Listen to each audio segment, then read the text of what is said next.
So today is the last day that I could possibly go see my car because the shutdown in my hometown starts at 5 p.m. Eastern Standard Time this evening. It is right now 1. I'm gonna go check on the Cobra and just see where it's at, get some footage for you guys because I'm not gonna be able to go back up there to check on the car again until April 16th unless they change things. Things are escalating pretty quickly. I don't know if this shutdown is gonna actually be over April 16th or if we're gonna be pushed into May.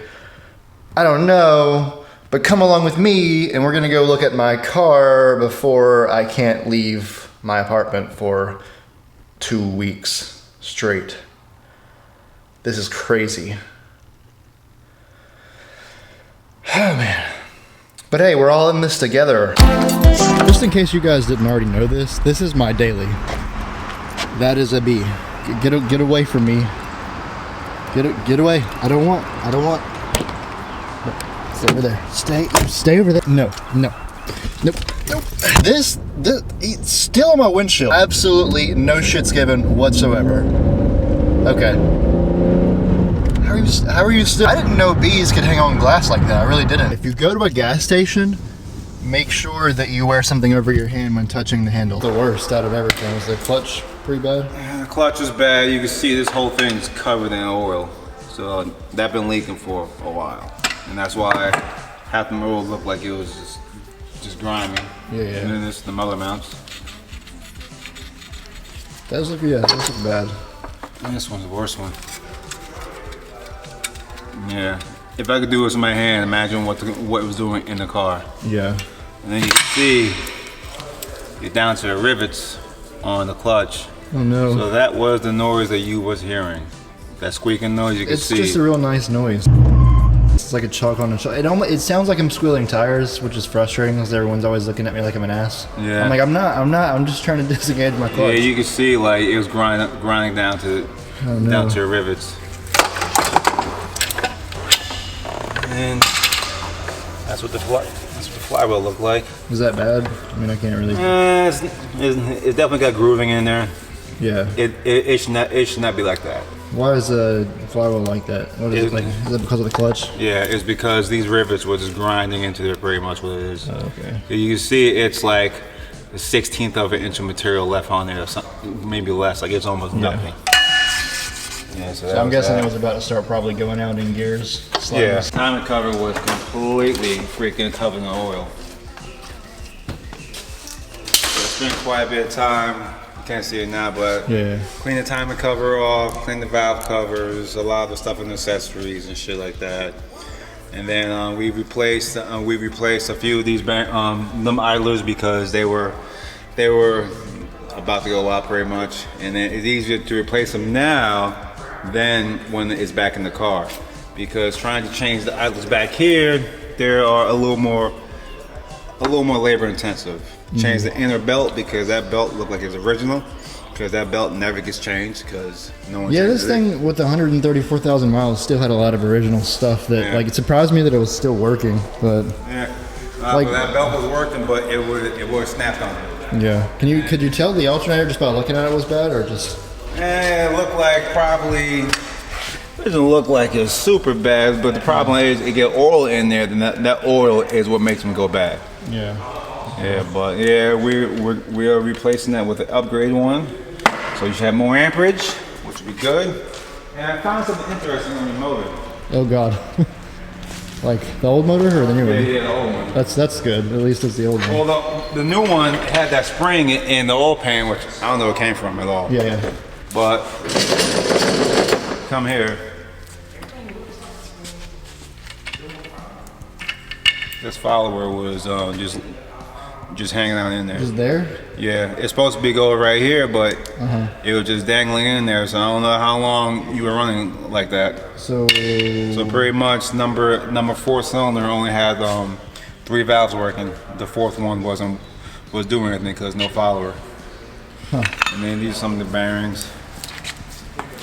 So with that follower out, what was that doing to the engine? With that follower out, you're probably down on power, because that's for the exhaust valve. So not all the exhaust is getting out. Now it's only going through 1 valve as opposed to 2 valves.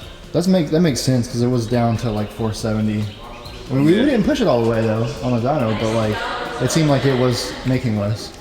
Yeah, that could be that definitely be the issue right there. Other than that, this motor really didn't look too bad. Like I didn't take it all apart, but so that was me just talking to the mechanic about everything that we've changed, everything that we've fixed, everything that was wrong. So the thing that was leaking oil was actually the hydro boost. So it looks like this. Focus. Yeah. So that was leaking oil. And that was what was causing my engine to look all gross and grimy. And I didn't know that was leaking. I couldn't tell.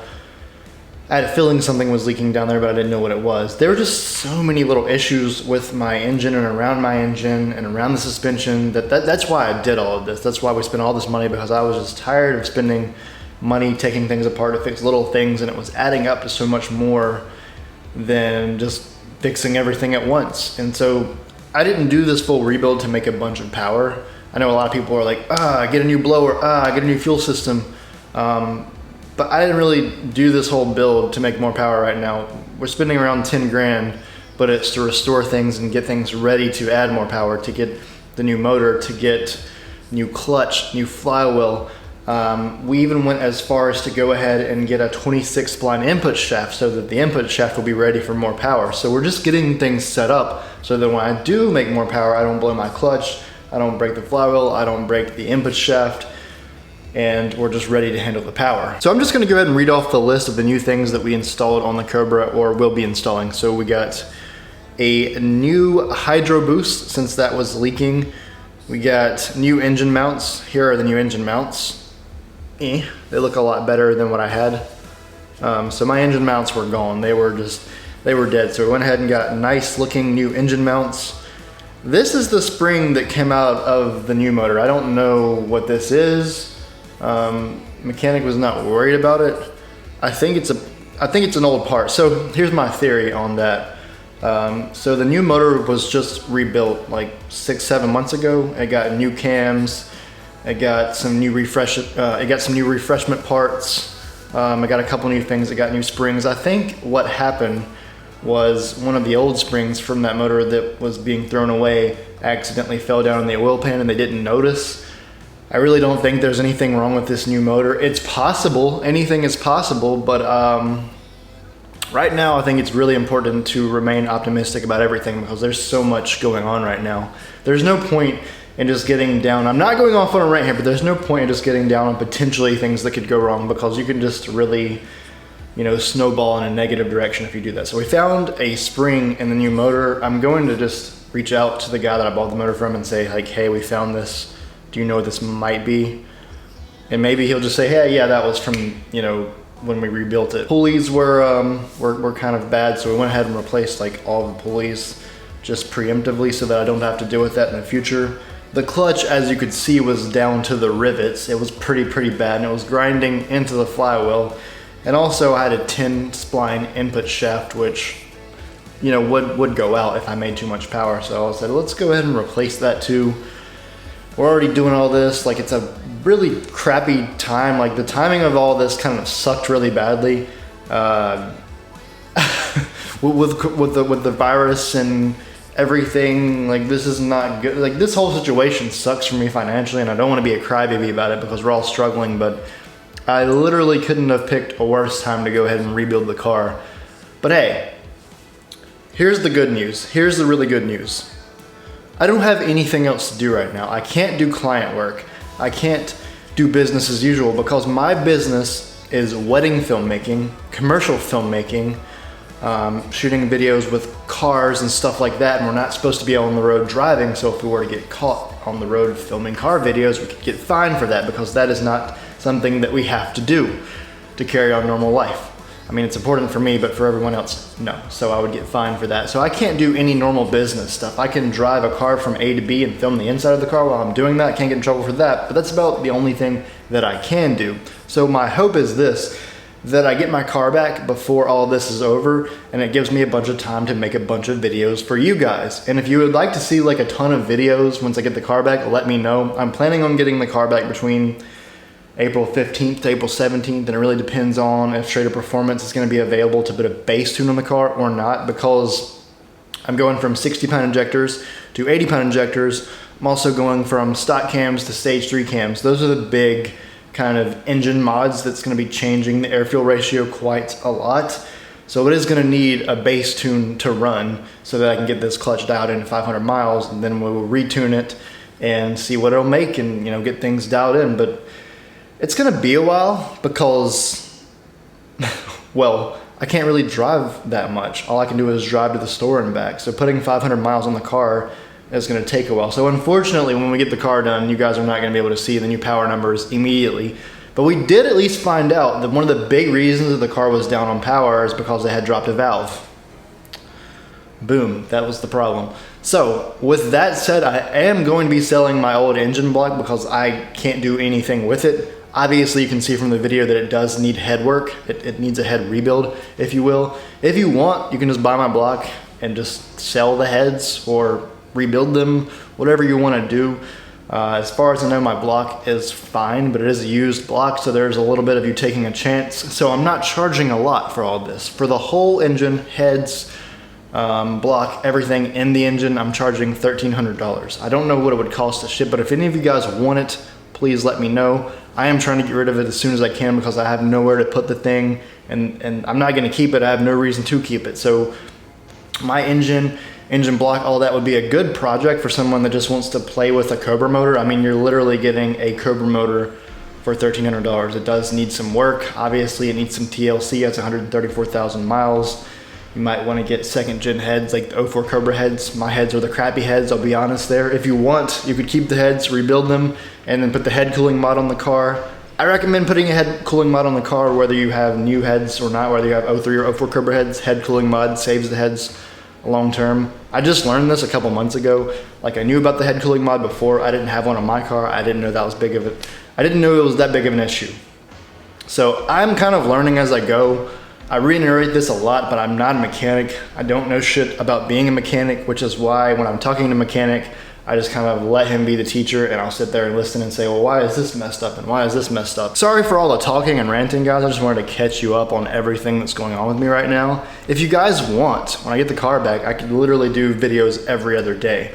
I just want to make sure that you guys want to see that. Like, when I get the car back, if it's before all this is over, I'll just start pumping out videos, because that's the only thing I can do right now is make YouTube videos, make Instagram videos, and make bike videos. So that's what I'm spending all of my time doing right now. At the moment, hard to make YouTube videos because I don't have my car. So I wanted to give you guys this update, and I hope you guys are getting through this.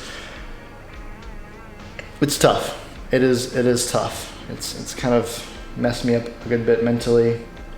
I went ahead and brought some cables home. I got some cables right here. I got some dumbbells. Brought some 30-pound dumbbells. Got some 40-pound dumbbells as well. So in order for me to stay sane, I brought some workout equipment home here because we're not gonna be able to work out for a month. I'm 25 years old. I started working out when I was 12. Never in my entire life since I was 12 years old have I ever not worked out for a month. I can't do it. It keeps me sane. It keeps me from going crazy and getting depressed, and a lot of my workout friends are the same. Like, for me, the Cobra and lifting weights. Those are the two things that keep my mind clear. And for a little over a week, I wasn't able to do either of those things. So obviously this is tough for me. I lost all my clients. I can't work out, can't drive the Cobra. It's just kind of everything hitting me at once mentally, but I'm gonna get through this. I know I'm gonna get through this. I have faith in myself, and you guys are gonna get through this. I have faith in all of you guys, and I just want you to know, if you get to the end of this video, I know it's a lot of me talking and me ranting, but I'm right here with you guys, and I fully support you guys, and we're gonna get through all this together. And in a couple months from now, we'll be back to our normal car shows, car meets, all of that stuff. But I cannot stress enough, right now, don't be going out and having car meets with your buddies. Like, we need to lead by example. We need to stay home and social distance and get through this. There are people in Charlotte, North Carolina, which is where I live, by the way, if you didn't know, that are just still hanging out in groups playing basketball. Like 2 days ago, there were 30 people playing basketball, and I'm like, you guys are the problem. Like, that is why we're not getting better in America. That's why things are getting worse. what some of these people don't realize is they're the ones causing the economy to stay shut down because they're spreading a virus that would otherwise die out. So I can't state to you guys enough, stay home, follow the rules. We're all in this together. It's not you versus the world. It's all of us together trying to get better and fight this virus and beat this virus. And we will, but we need to look at this as one community, one people, not just every man for himself. That is how things could go south. The rioting, the every man for himself, the I'm gonna survive and I don't care about you mentality. No. We are all in this together and we will all get through this together. I love you guys and I will see you next video. Much love. Comment if you have any questions or concerns or just want to say hey.